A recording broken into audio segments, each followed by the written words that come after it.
Hey everyone, JGMan179 here to bring you another review from Day Late Game Reviews. This time the game we're reviewing is Remember Me.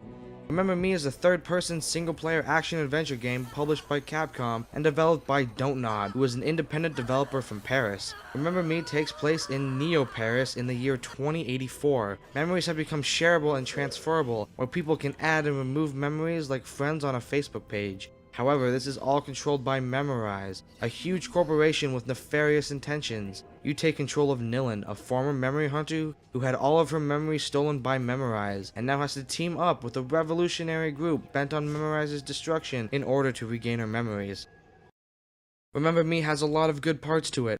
The story is intriguing, the setting is amazing, and the musical score accompanying it is perfect. The world is vibrant and alive with people, shops, and personal robots crowding the streets and environments. There are also hundreds of collectibles that give backstory and flesh out the setting even more. The art style also brings the world to life, with vibrant colors and good graphics while always maintaining a distinctly futuristic look. The story is intriguing as well. Nilin's struggles, as well as the struggles of the resistance and the plots of the antagonists, makes Remember Me's story interesting enough to pull you deep into the game. The music that accompanies it is fantastic as well, and fits both the setting and the fight scenes quite perfectly. There are also great pieces of the game called memory remixes. These require you to watch someone's memory, then change the memory for the desired outcome you want. These vary the gameplay and add a cool mechanic into the game, with the only downside being that these remixes only occur 4 times during the entire game. However, what really drags Remember Me down is probably the largest and most important part of the game: the gameplay. The fighting is very similar to the Batman Arkham games with one fatal flaw. The combat is extremely deliberate and slow. The combos you perform on enemies have to be executed perfectly in order to work, slowing the game down immensely. If a combo is broken, the combat becomes disrupted and disjointed. There is also a large aspect of free running throughout the game, but it is extremely linear and boring, and is only really used to make levels feel longer by spacing out the fights. This slows the game down further, and at some points makes it hard to even want to play. Remember Me tries to make the gameplay better by introducing a combo lab, where players can create their own combos that have different effects. This is a cool novelty in the beginning of the game, but later on combos that work become set, and the combo lab is rarely ever revisited. Endless tutorials plague this game as well, and many times during these tutorials, and even during every cutscene, control is yanked away from the player while the game explains the situation.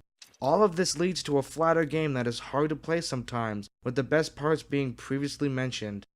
The achievements for Remember Me are relatively good, and make the game better by the fact that earning an achievement unlocks an in-game statue or piece of artwork.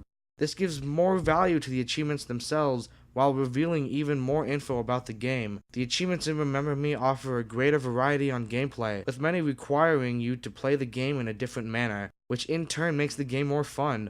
The only other achievements are difficulty based, or the common kill X enemies by doing Y, which are relatively common in all games like this, and don't really take anything away from the gameplay. For a rating, I only have 3 options. A play, which means that most people should play this game and is an overall well-made game. A meh, which means that most people will like it, but there are quite a few flaws that would drive people away.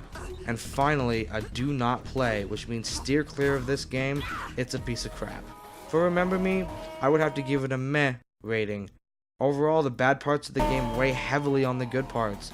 The slow gameplay and linear, repetitive, free-running aspects drags the game down, but if you're interested in an engaging story and lively world, the gameplay should not be enough to stop you.